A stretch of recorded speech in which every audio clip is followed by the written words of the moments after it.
¿A quién no le gusta la velocidad? A mí me fascina. Incluso acabo de leer que el auto más rápido del mundo es el SSC Tuatara, superdeportivo fabricado por SSC Norteamérica, que corre 282.9 millas por hora. Sin embargo, como profesionales de la mecánica, lo que más nos interesa es el sistema que hace que pasemos de una velocidad a otra, la caja de cambios. En esta lección, comenzaremos con la caja de cambios manual, o Manual Transmission, y su funcionamiento. Seguramente aclararás muchas de tus dudas. Vamos a verla.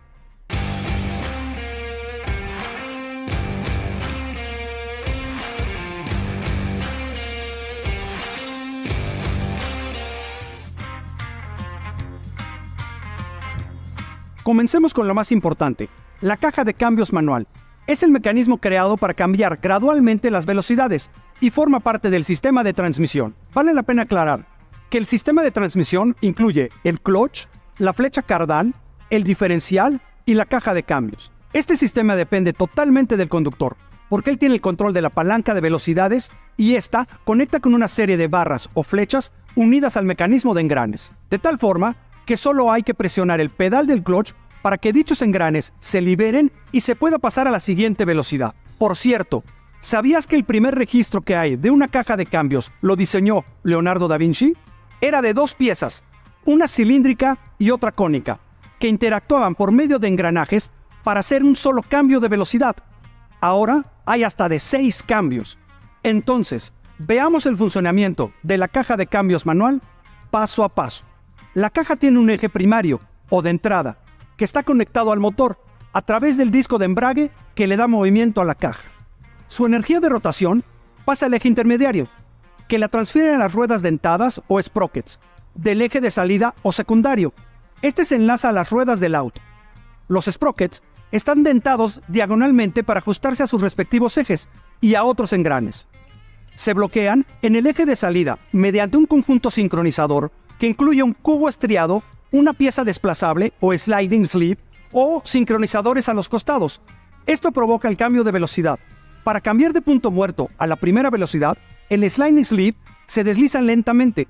La energía se transmite a la caja de cambios y esta a las llantas. La principal característica de la primera es que trabaja con 1/3 de la velocidad que genera el motor, pero con el triple de fuerza. Por eso, en una pendiente siempre se avanza a esta velocidad. Otro concepto que debes aprender es el par motor o torque, que es la fuerza que el motor aplica sobre la flecha cardán y este a las llantas. Entre más par motor tenga un auto, más fuerza de arranque tendrá, y esto se transmite a todo el sistema. En el caso de la segunda velocidad, el sliding sleeve se vuelve a deslizar para que los engranes se sincronicen. El movimiento de los ejes de entrada y de salida son casi iguales, pero se reduce el par motor, y al conectar la tercera, la diferencia de velocidad entre ejes es aún menor. En la cuarta velocidad, los ejes de entrada y de salida de plano se conectan entre sí para obtener una transmisión directa que hace girar los dos ejes a la misma velocidad, sin aumentar el par. Esto le permite al auto seguir aumentando su velocidad, solo que el consumo de combustible es menor al que tienen las primeras 3 velocidades. En resumen, la rapidez de giro y el par motor transmitido dependen del engranaje o de la velocidad seleccionada en la palanca. En el caso de la reversa, el sistema funciona diferente, porque hay un piñón dentado horizontalmente y otro que es neutro. Cuando estos se conectan, el eje de salida gira a la dirección contraria hacia atrás. Es importante mencionar que la caja de cambios y la velocidad deben detenerse por completo antes de aplicar la reversa. Y aquí tengo que resaltar algo para ti y tus clientes. Las velocidades siempre se aplican de forma progresiva, es decir, de la primera a la segunda y luego a la tercera. No puedes saltar de la segunda a la cuarta ni regresar de la tercera a la primera, porque el auto se apagaría. Hay que cambiar aproximadamente cada 2000 revoluciones por minuto, de forma que el paso de primera a segunda es de 15 o 18 millas por hora. De segunda a tercera es de 24 a 27 millas por hora y de tercera a cuarta de 37 a 40 millas por hora. Otra forma de saber cuándo cambiar de velocidad es con sensibilidad y conociendo el auto de oído, como decía mi abuelo. Y así como conocen su auto, también te dirán que escuchan un ruido cada vez que cambian de velocidad. Tu labor será revisar para hacer un diagnóstico. Si el ruido es en todos los cambios, entonces el problema seguramente está en el clutch. Pero si es un movimiento determinado, entonces vas a tener que abrir la caja para detectar el problema. ¿Qué opinas? La caja de cambios manual es fascinante, ¿no? Estoy seguro de que no te imaginabas todo lo que tiene que pasar solo para acelerar. Y si tus clientes necesitan reparar algo de este sistema, también podrás detectar qué parte es la que no está funcionando bien para cambiarla. Y ya que vimos la caja de cambios manual y su funcionamiento en esta lección, en la siguiente profundizaremos en cada una de sus partes y sus funciones. Nos vemos en el siguiente. ¿Qué te pareció el funcionamiento de la caja de cambios manual? Interesante, ¿no? Aún hay mucho que aprender. Por eso, en esta lección veremos los componentes y las funciones que realizan. Y es que seguro en la lección anterior te quedaron palabras como clutch, engranes y valeros.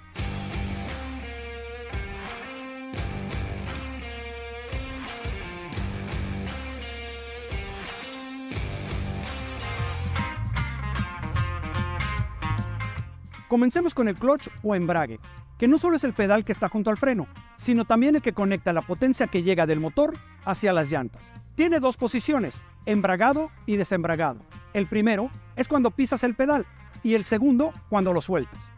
Y es que cada vez que pisas el clutch, se interrumpe la conexión entre el motor y la caja de cambios para cambiar de velocidad, ya sea aumentarla o disminuirla. Sus elementos más importantes son el disco de clutch y el plato opresor, o pressure plate. El plato opresor va montado en el volante de inercia y es el que facilita el acoplamiento de las partes del clutch. Además, hay dos tipos de clutch, de diafragma y de muelles. En el de diafragma, el plato opresor es muy flexible y resistente, porque cuando el auto está detenido, esta pieza se mantiene plana, pero siempre trata de recuperar su forma cónica. Esto manda presión al disco, y al desembragar, se invierte la conicidad del diafragma, lo que libera el disco para hacer el cambio de velocidad. El clutch de muelles funciona de manera similar, pero tiene resortes helicoidales o muelles distribuidos en la carcasa y el plato. Sin embargo, ya no están usados. Otro elemento dentro del mecanismo del clutch es el collarín o clutch bearing. Es el encargado de guiar y colocar el plato de presión en dirección radial o axial y de transferir la carga del clutch a través de la horquilla o de la bomba hidráulica. También disminuye la fricción y ayuda a que las revoluciones por minuto del clutch se igualen.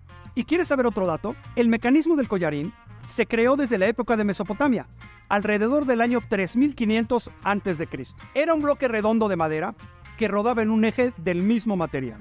Ahora, hablemos sobre los engranes o gear teeth, que básicamente son ruedas dentadas de diferentes medidas. En función de su posición y tamaño, determinan la velocidad de giro y el par motor que se transmite a las ruedas. Hay engranes con dentado recto y dientes paralelos, y helicoidales con dientes en forma de hélice. Otra pieza especial es el sincronizador, que es un subsistema que empareja la rotación de los engranajes, dependiendo de la velocidad que ponga el conductor con la palanca.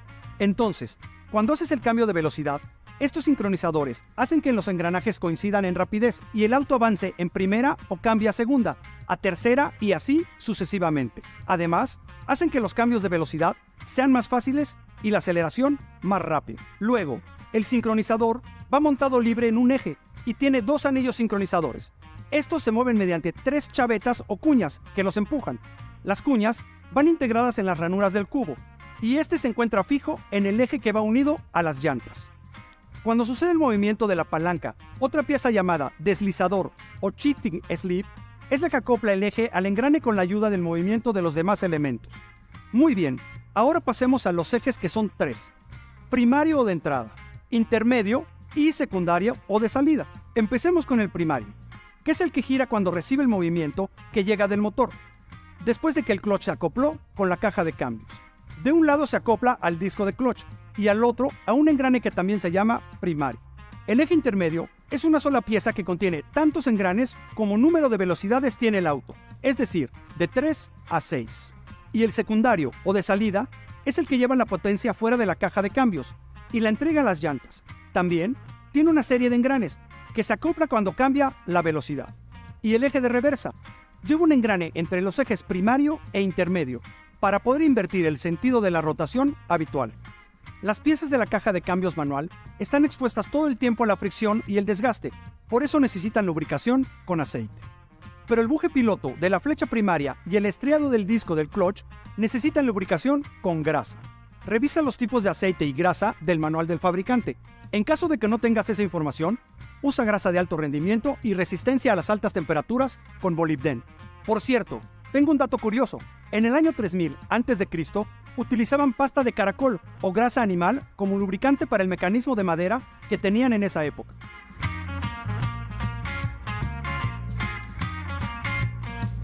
Debemos mencionar que una de las fallas más comunes es que el cable o chicote del clutch esté partido. Tus clientes llegarán quejándose de que no entran las velocidades o de que hace ruidos el clutch en cada cambio. Primero, debes localizar el chicote dañado. Si es autorregulable, solo tienes que unir los extremos. Pero si es regulable, una vez colocado el nuevo, tienes que comprobar el juego del pedal del clutch. ¿Cómo vas con la caja de cambios manual? Seguro se aclararon varias de tus dudas. En esta lección vimos cada uno de los componentes, su funcionamiento y una de las fallas más comunes. En la siguiente lección nos toca ver la caja de cambios automática. ¿Estás listo? En nuestras lecciones anteriores, conociste la caja de cambios manual y su funcionamiento. Ahora, hablaremos sobre la caja de cambios que maneja el 96% de los estadounidenses, la automática. En esta clase, conocerás cómo funciona. Empecemos.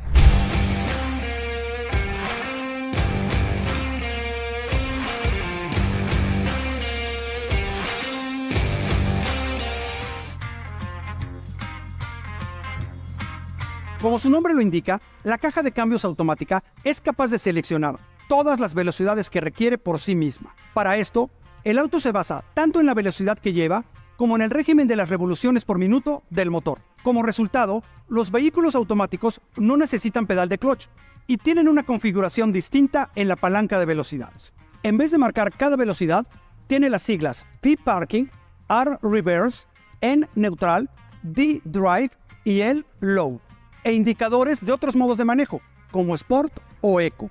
En estos autos, lo único que necesitas hacer es pisar el pedal del acelerador. La caja de cambios hará el resto. Y no solo lo hace sola, sino que lo ejecuta de forma más suave que la caja de cambios manual. Por eso no se sienten los jalones al hacer los cambios, como suele suceder en la caja manual cuando se te olvida pisar el clutch. Veamos los mecanismos que hacen que la caja de cambios automática funcione. Como ya lo mencioné, esta caja de cambios no tiene clutch, sino un convertidor de torque que se encarga de ajustar automáticamente el par de salida, de acuerdo a la inclinación del terreno en que el auto vaya a manejar. Por ejemplo, en una pendiente, con solo presionar un poco más el pedal del acelerador, el convertidor dará más potencia al motor para que el auto pueda subir sin problema. El tren epicicloidal es el mecanismo que establece las relaciones de cambio. Aquí, un solo juego de engranajes puede hacer varias desmultiplicaciones. Sin embargo, lo normal en un auto es que tenga al menos 3 juegos llamados engranajes planetarios. Cada juego está compuesto por un engranaje solar, que es el que vemos al centro, y un juego de engranajes planetarios, que son los que giran alrededor del solar. Además, tiene un engranaje de anillo, que es el que contiene a los anteriores, y un portaplanetas o portasatélites, desde el que se realiza la transmisión de salida. Lo siguiente que entra en acción es el mecanismo de mando. Este selecciona las relaciones de cambio con base en lo que elige el conductor en la palanca de posiciones. En la posición parking, una varilla pasa entre los dientes de los engranajes de la caja de cambios y la bloquea. Y en reversa, la caja de cambios ajusta los engranajes planetarios para poder marchar en dirección contraria. En el caso de la neutral, a diferencia de la posición P, aquí no está bloqueada la caja de cambios por una varilla, por lo que el auto se puede mover libremente esté encendido o no. Luego nos encontramos en la posición Drive. Aquí se aplican las marchas de transmisión del motor para que las ruedas puedan girar. La ECU determina qué marcha entrará en el momento de presionar el acelerador. Existen algunos autos que cuentan con un modo de marcha corta, usualmente señalados con una V o una L dependiendo del fabricante.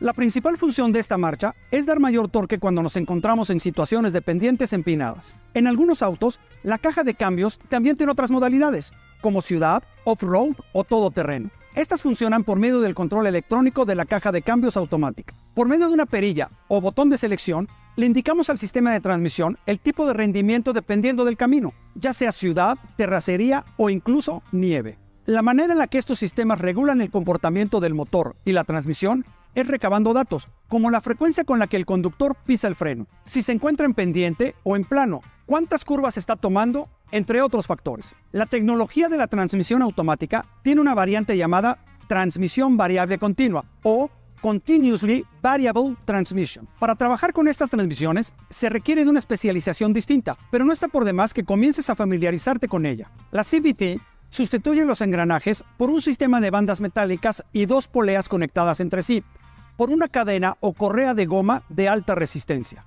Aquí, la computadora del automóvil le indica a la transmisión en qué momento necesita una aceleración mayor o menor.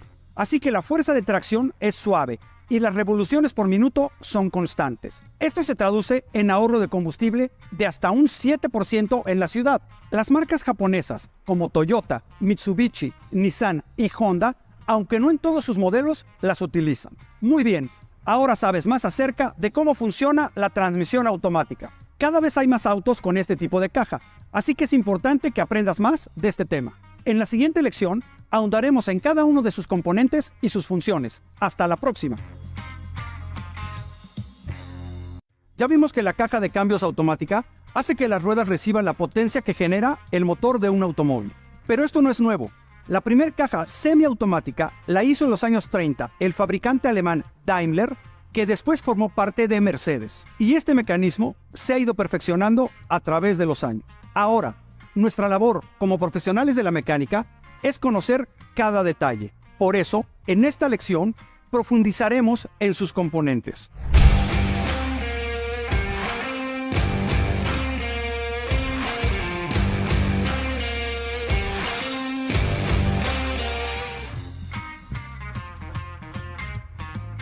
Antes, hablamos sobre el convertidor de par, o torque, que a diferencia de un clutch, aumenta y transmite por sí solo el torque del motor. Dentro de su estructura hay una bomba que gira junto con el volante de inercia sobre la base del convertidor y manda el aceite hacia la turbina. La turbina, a su vez, está engranada en el eje de entrada de la caja de cambios y es la que recibe la carga de aceite que empuja la bomba. Esto provoca que pueda girar. Entre la bomba y la turbina está el reactor, con un mecanismo de rueda que gira cuando la velocidad de giro de estas piezas se aproxima. Estos giros nunca se igualan entre ellos. El funcionamiento del convertidor de par se define en tres fases: normal, multiplicador de par y transmisor de par. En la fase normal de funcionamiento, una corriente de aceite que proviene de la bomba acciona la turbina. De ahí, el aceite regresa a la bomba y choca contra el reactor para desviar y llevar el aceite nuevamente hacia la bomba. Así se completa un ciclo. En la fase de multiplicador de par, la bomba gira más rápido que la turbina y el convertidor desacopla la transmisión. Entonces, a medida que las revoluciones del motor y de la bomba aumentan, el convertidor multiplica el torque del motor. Y por último, en la fase como transmisor de par, la bomba gira a gran velocidad y provoca que la turbina se impulse con fuerza. Esto ocurre prácticamente a la misma velocidad con la que gira la bomba. Aquí, el convertidor de torque es semejante al clutch, pues transmite el torque con una relación aproximada de 1 a 1. Ahora, pasemos al siguiente componente, el tren epicicloidal o engranaje planetario.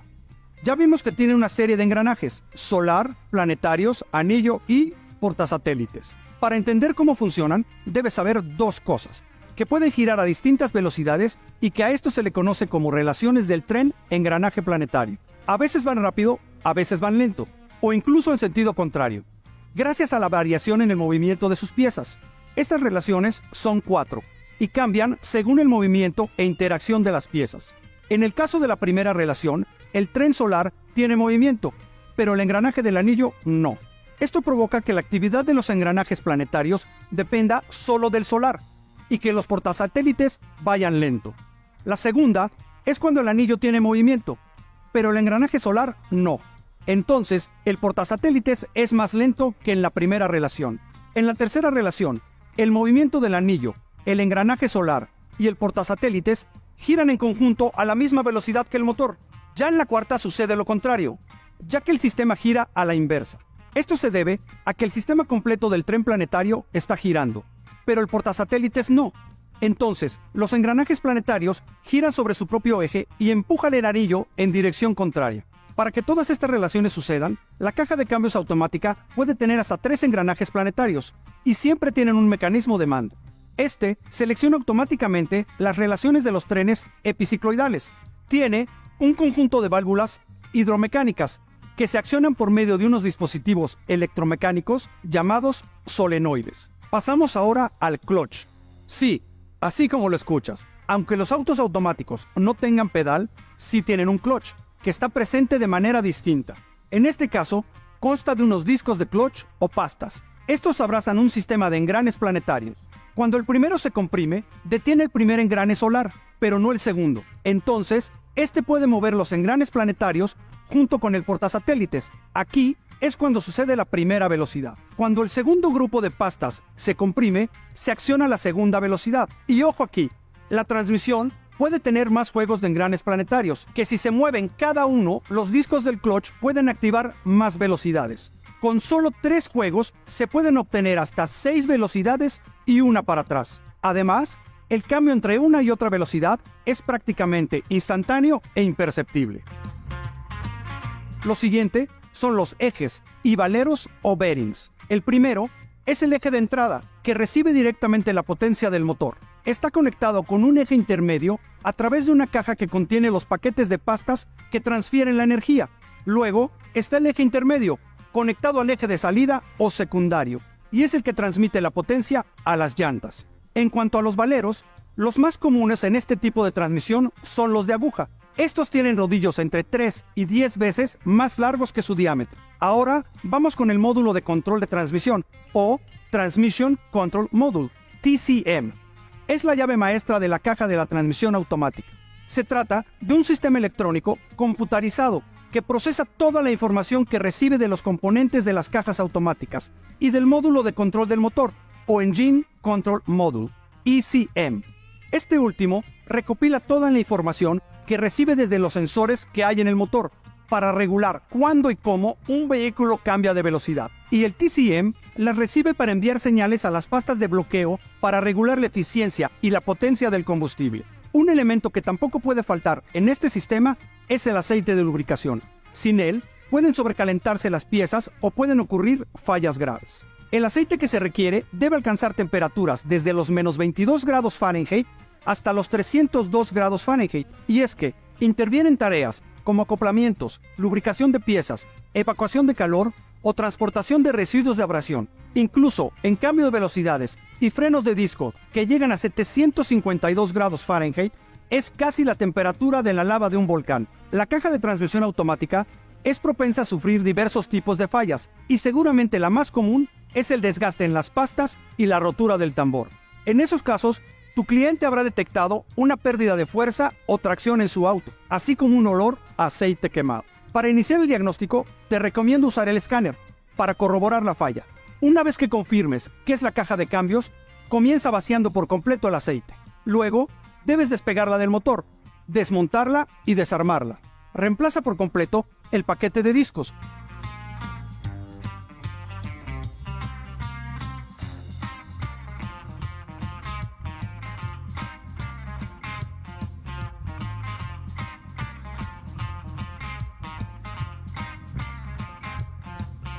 Y el tambor portadisco, en caso de que este también esté dañado. Arma y coloca nuevamente la caja de cambios y rellena los niveles de aceite de acuerdo a las especificaciones del fabricante. Antes de terminar, quiero agregar 2 variantes de la caja de cambios. La evolución de la CVT, que mencioné en la lección pasada, es la DSG, o Direct Shift Gearbox. Esta tiene un clutch como la caja de cambios manual, pero con la fuerza hidráulica de una transmisión automática, y un sistema electrónico controlado por una computadora llamada Mechatronic. La otra variante es la eCVT, usada en autos eléctricos. Consta de un par de motores eléctricos conectados a la caja donde están los engranes planetarios. Esto le permite brindar múltiples combinaciones de velocidades.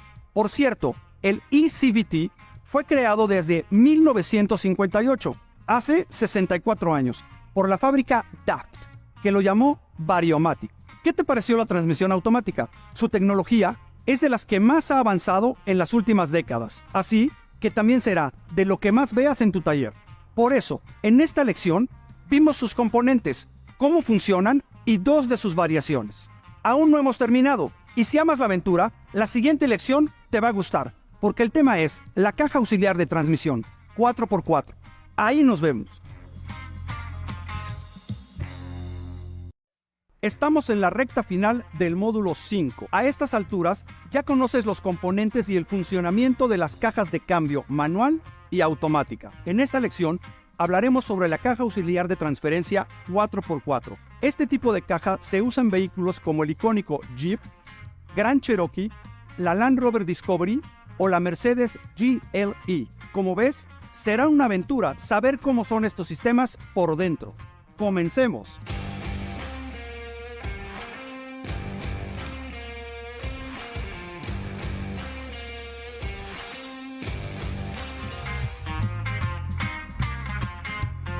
Cuando hablamos de un vehículo 4x4, nos referimos a un auto en el que la potencia se distribuye por igual en sus dos ejes. Como resultado, cada llanta gira a la misma velocidad constante. Esto hace posible manejar en situaciones complejas. Los autos 4x4 cuentan con diferencial en ambos ejes.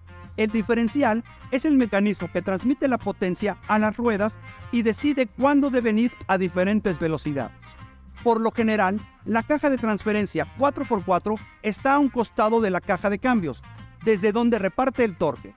Tiene dos configuraciones, alta o high y baja o low. Veamos qué sucede en cada cambio de esta transmisión.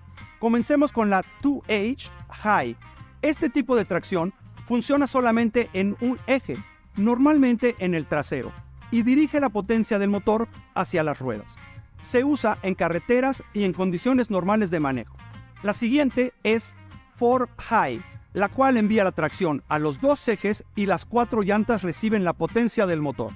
Esta opción sirve para condiciones de manejo con poca adherencia, con terreno irregular, como terracería, zonas de nieve no muy espesa, terrenos arenosos o resbaladizos, y la 4 Low o 4WD, de velocidades cortas o reductoras.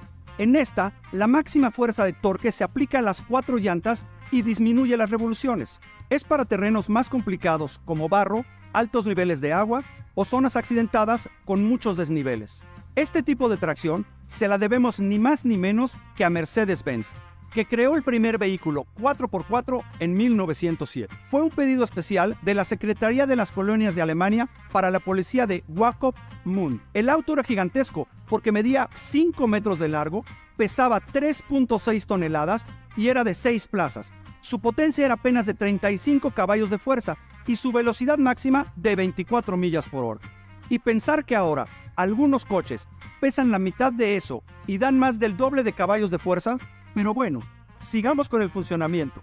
El acoplamiento de la caja de transferencia puede ser mecánico, hidráulico, neumático o eléctrico. Hoy en día existen un gran número de modelos 4x4 en el mercado. Sin embargo, esta es la función básica de cada una de sus opciones. El 2H de simple tracción 4x2 en high, el torque se transmite por la caja de transferencia sin sufrir ningún cambio, ya que no hay reducción de ningún engranaje. El movimiento de giro proviene del engranaje, de ahí sigue el engranaje intermedio, el cual se comunica con el engranaje principal y finalmente se transmite el movimiento al eje de salida en el eje trasero.